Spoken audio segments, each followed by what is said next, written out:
모습 이대로 사랑하시네. 연약함 그대로 사랑하시네. 나의 모든 발걸음 주가 하시나니 날 인도하소서.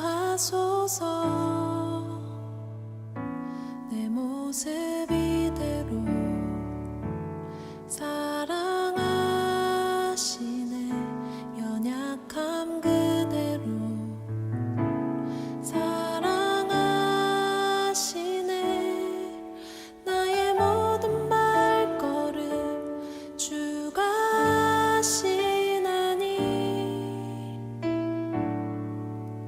날 인도하소서. 주의 날개 아래 거하는 것, 주의 임재 안에 거하는 것, 나의 가장 큰 소망, 나의 가장 큰 은혜, 주와 함께 동행하느니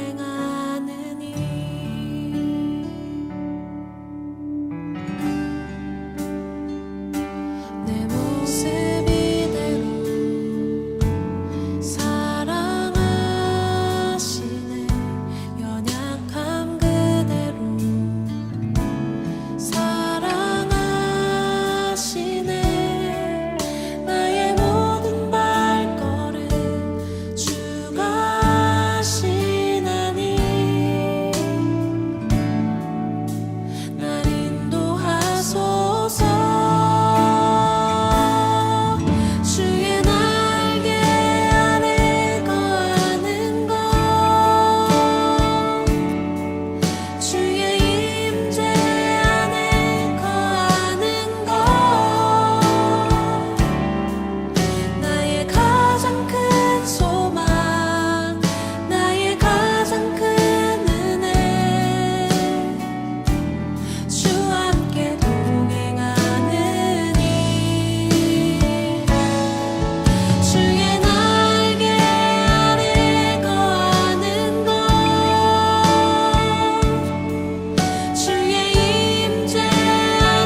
오늘 말씀은 창세기 45장 8절의 말씀입니다.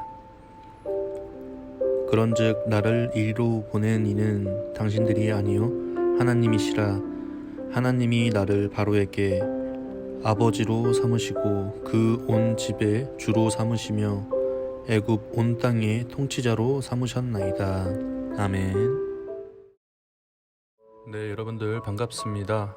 오늘 말씀은 하나님을 잊지 않은 요셉이라는 제목으로 여러분들과 함께 말씀을 나눠보도록 하겠습니다. 우리는 저번 주에 요셉에 관하여서 함께 또 얘기를 나눴었죠. 오늘은 좀 더 자세하게 들어가서 요셉의 이야기와 하나님이 요셉에게 어떻게 임하였는가를 말씀드릴까 합니다. 요셉이 형들 때문에 노예로 팔려갔고 머나먼 타국인 이집트에서 노예 생활을 하게 된다고 말씀드렸었죠. 저번 주에도 잠시 얘기를 했었는데 보디발이라는 경호대장의 집에 노예로 들어가게 됩니다. 이렇게 경호대장의 집에 노예로 들어간 것도 그냥 들어가게 된 것이 아니라 분명 노예였지만 어딘가는 조금 특별한 점이 보였거나 아니면 어딘가는 조금 무엇인가 있어 보였기 때문에 그 보디발이라는 경호대장이 요셉을 뽑아서 노예로 데려갔을 것입니다. 그리고 역시나 요셉은 성실한 모습을 보였고 그래서 노예인데도 집안일과 보디발 자신의 재산을 관리를 하는 노예로 만들었습니다. 이것으로 봤을 때는 보디발이 노예인 요셉을 정말 엄청나게 믿고 있다라고 하는 것을 우리가 쉽게 알 수 있죠. 요셉 또한 혼자 타국에서 노예의 신분으로 믿을 사람이라고는 자신의 주인인 보디발 한 명뿐이었을 것입니다. 분명 요셉의 마음은 이대로만 살자, 이렇게만 살자 하는 그러한 마음이었을 것이에요. 노예로 팔려왔음에도 불구하고 노예의 신분임에도 불구하고 호화로운 생활을 하고 있었기 때문입니다. 그런데 이렇게 좋게 살기만 하면 좋았으련만 보디발의 아내의 이상한 곧발 때문에 요셉은 감옥에 들어가게 됩니다. 동침을 하자고 한 건 보디발의 아내였는데 신분이 노예인 요셉은 중심을 가지고 안 된다고 하였지만 그것을 역이용해서 보디발의 아내가 요셉이 자기를 꼬신다고 막 그러면서 보디발에게 말을 했기 때문에 감옥에 갇히게 된 것이었습니다. 참 억울했겠죠. 분명 자기가 잘못한 것도 아닌데 왜 자기가 감옥에 갇혀야 하는지 정말 싫었을 것이고 하나님이 미웠을 수도 있었겠지만 그러지 않고 요셉의 신앙은 변하지 않고 감옥에서도 성실함을 보입니다. 그래서 그곳에서도 많은 일을 하면서 사람들 사이에서 좋은 이미지를 계속해서 쌓게 돼요. 그렇게 지내던 요셉에게 감옥의 교도관 2명이 와서 꿈 이야기를 하면서 꿈을 해석할 기회를 맞이하게 됩니다. 이때 꿈 해석을 잘 해주고 그것이 맞게 된다면 자기의 억울함을 꼭 바로왕에게 말해서 나를 풀려나가게 해달라고 부탁을 했어요. 그리고 역시나 그 꿈은 맞았습니다. 그 교도관은 요셉의 이야기를 바로왕에게 말하는 것을 근데 잊어버리고 말아요. 그러므로 또 2년의 시간이 흐르게 됩니다. 여기서 한 가지 짚고 넘어가야 할 것은 요셉은 그 순간에는 인간을 믿었다라는 것입니다. 사람을 믿었어요. 사람을 바라봤다라는 것이죠. 하나님만을 바라보고 믿어야 하는 것인데 요셉은 감옥에 있었던 그 시점에서는 너무너무 억울해서였는지 교도관을 믿었고 또 교도관만을 바라보게 된 것입니다. 하지만 그 교도관은 꿈대로 되었지만 요셉은 까마득히 잊어버린 것입니다. 기다려도 어떠한 기별도 없음을 안 후에 또 한 번의 이 경험을 통해 요셉은 인간은 믿어서는 안 된다라고 하는 것을 배우게 됩니다. 하나님은 인간의 배신을 통해 남은 그 미련을 접게 하십니다. 요셉은 이 일로 인해 여호와 앞에 자기의 모습이 무척 부끄러웠을지도 몰라요. 그 경험으로 그는 저번 주에도 말했던 절대 주권 신앙 의식과 그의 삶이 일치하지 못했던 전과는 달리 더 이상 의지할 사람도 없었지만 어느 누구의 도움을 받으려는 생각을 접고 신앙적 의식과 삶이 하나가 되어 지냈을 것입니다.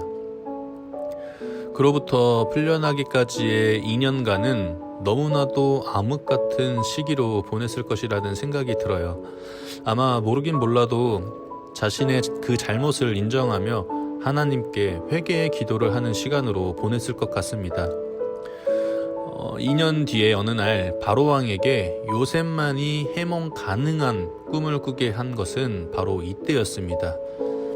인간의 도움은 바랄 수 없고 단지 하나님이 일하셔야만 역사가 나타날 수 있는 상황.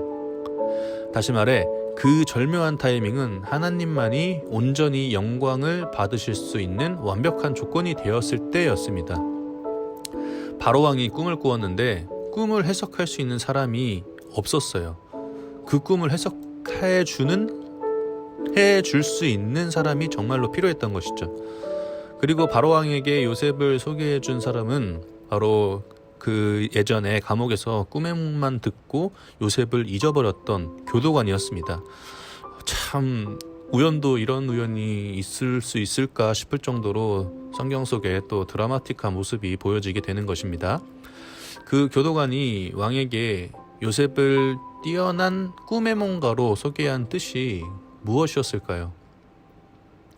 이 기회에 요셉에게 그 전에 잊었던 그 은혜를 갚으려고 한 것이었을까요? 왠지 그것보다는 왕에게 더 신임을 받을 수 있는 절호의 기회라는 생각으로 자신을 위해서 소개를 해주지 않았을까라는 생각이 듭니다. 어쨌든 하나님은 요셉을 잘 다듬어지지 않은 채 여전히 회개하며 기도하고 하나님만을 바라며 나아가는 인물로 바뀌고 있을 때 이때 요셉을 쓰셨습니다. 바로왕의 꿈을 듣고 해석을 해주게 됩니다. 7년 동안의 풍년과 7년 동안의 흉년이 올 것이라는 것이었죠. 그리고 이때부터 요셉의 인생은 180도 달라지게 됩니다. 바로왕은 요셉을 총리로 바로왕 다음 바로 아래 단계에 위치한 것이 바로 총리예요. 이 총리로 세워서 다스리게 합니다. 하나님께서 함께 하셔서 하나님의 능력으로 꿈을 해석하던 요셉은 믿었던 보디발과 교도관의 버림을 몸으로 느끼고 그리고 깨닫고 하나님만을 바라보게 되었을 때 하나님께서는 그 모든 것을 주셨습니다. 잡을 것이라고는 지푸라기조차 없는 자리에서도 우리가 희망을 버릴 수 없는 이유가 바로 여기에 있습니다. 온전히 하나님을 믿고 따를 때 하나님께서는 복을 주신다라고 하는 것이죠. 자, 말씀을 정리할게요. 하나님의 믿음보단 사람을 믿음으로 살았던 요셉이었습니다.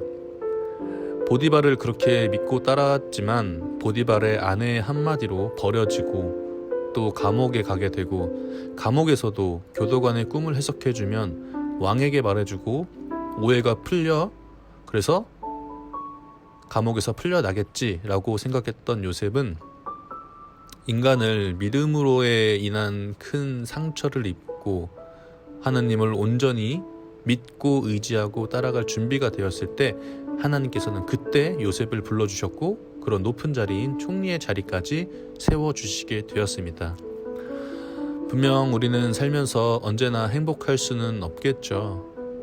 맨날 행복하고 싶다면 그것은 욕심일 것입니다. 하지만 하나님을 온전히 믿고 따를 때 한 사람으로서의 행복을 느끼는 것이 아니라 하나님 나라의 행복을 느끼는 여러분들이 되었으면 합니다. 어려운 말인가요?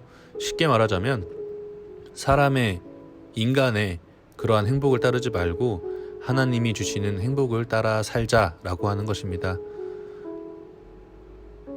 이게 그렇게 어려운 것이 아니고요.